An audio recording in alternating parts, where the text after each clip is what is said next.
Solitude means that you are spending time with yourself where you're not influenced by the minds of other people. So you can be having solitude in a cafe, you can be having solitude in a park with other people around, you can be having solitude at home, potentially. The thing is, are you with your own thoughts, or are you being influenced by others? Now, the reason solitude is so important is that if we don't spend time with ourselves, we can't process all the things that are going on in our life. And right now there's so much stuff going on in the world and in our own lives that if we don't take the time to kind of process what's happening, how do we feel about it, what do we need to do about it, what's wrong with the situation, what's right about it, what needs to change, all these things, they take time to process, And if we don't have any time to process, then we're not going to process them, and then we start to gradually become slightly mad. And not surprisingly, this thing here is one of the main reasons that people don't have enough solitude. Because if this device is binging away all the time, check, then we can literally never get a break. Now, of course, technology has its benefits. You might be watching this video on a cell phone. I'm not against all kinds of cell phones or technology completely, but the thing is, we need to take time, or we won't know who we are. We won't know who we are, we won't know what we want, we won't know what is actually important to us. And if we don't know those things, then we end up living someone else's life. Because remember, solitude means being free from the thoughts and the minds of other people. If we're not free from those things, then it means that other people's minds are influencing our mind. And that means we're not living our own life. We're living someone else's life. Living someone else's life. And unfortunately, people have found a very good way of brainwashing us through these things. So we can be sitting here, scrolling through this thing, getting affected by all this information, and ending up living somebody else's life. So here's what you can do. Number one, the most important thing is to create time. Create time. We have calendars, and those calendars are normally full up of other people's stuff, which is great. We're here to help people, we're here to have a life, obviously, right? But you need to have time in your calendar for you, not for others all the time, but for you. So block time. How much time do you need for yourself? It's perfectly fine, because if we don't take care of ourselves, we will literally go mad after a while, right? You start to explode.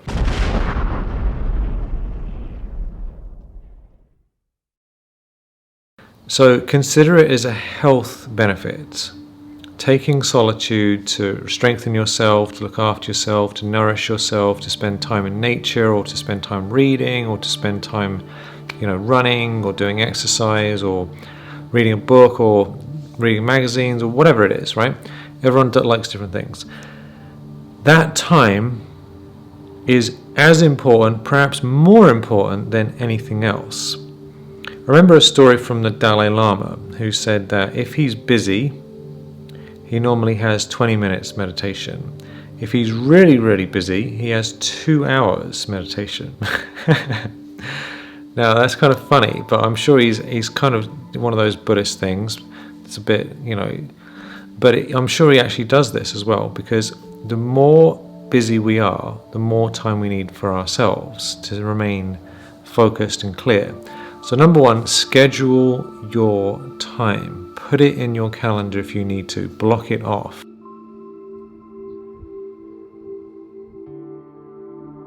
Second thing is to think about, what would you like to do with that time? What do you love to do? What makes you joyful? What makes you free? I'll give an example.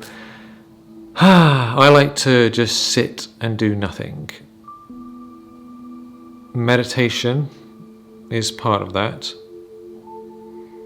Just looking out the window, like we live in most of the time in beautiful places, so just looking at the mountains, looking at the sky, right? Just doing nothing can lead to a lot. There's a funny quote from a movie: doing nothing can lead to the very best of something. Oh, yes. Doing nothing often leads to the very best of something. And it's true, right? So we need to take that time to ourselves. But what do you particularly like? What do you personally like?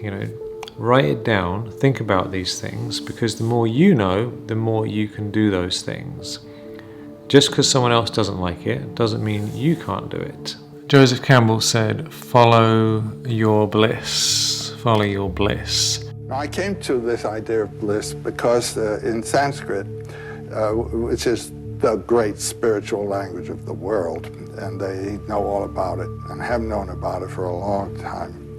The transcendent is transcendent. But there are three terms that bring you to the brink. You might say the jumping off place to the ocean. And the three terms are Sat, Chit, Ananda. And Sat, the word Sat means being. Chit means full consciousness. And Ananda means rapture. So I thought, I don't know whether my consciousness is full consciousness or not. I don't know whether my being is proper being or not, but I do know where my rapture is. So let me hang on to rapture, and that'll bring me both being and full consciousness, and it works. So during that hour or more every day, do something that makes you feel free, makes you forget your worries, forget your relationships, forget all the details of your life, all your situations, and just be doing whatever it is that brings you joy. To nourish yourself, to renew yourself, to refresh yourself. And if you feel a bit afraid of spending time in solitude, time with yourself, I know a lot of people feel that way, especially in today's culture. Try and do something easy, like take a bath, or you can have solitude in the shower. And if you really feel like your thoughts are racing and you feel anxious or uncomfortable, perhaps take out a journal and just start writing.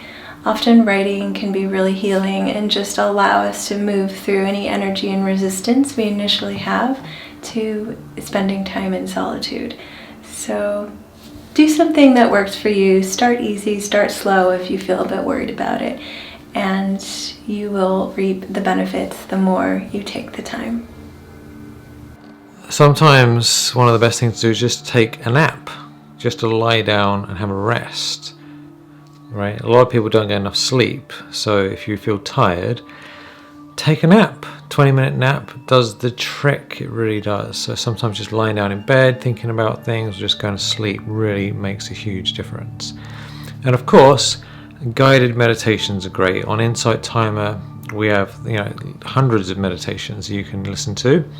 So you can just listen to one of our meditations or someone else's meditation, something that makes you feel really good, and that can really, really make a huge difference. And in our world, I really consider this perhaps the most important nutrient, solitude. Because we can be taking all these supplements and all these pills and all these things, right, for our health. But our mental health, our mental and our emotional health massively affects our physical health. So if we're not taking care of ourselves and we're not having solitude, we're going to screw up our physical health, right? But if we do, that's going to give you massive health benefits because the mind affects the body. And if you're happy and you're relaxed and you enjoy your life, then you're less likely to be sick. Many people get sick because they don't have enough time to process and they're too stressed out and they're disturbed internally. It creates illness. So if you get that proper quality time, solitude time, then you can actually enjoy being alive.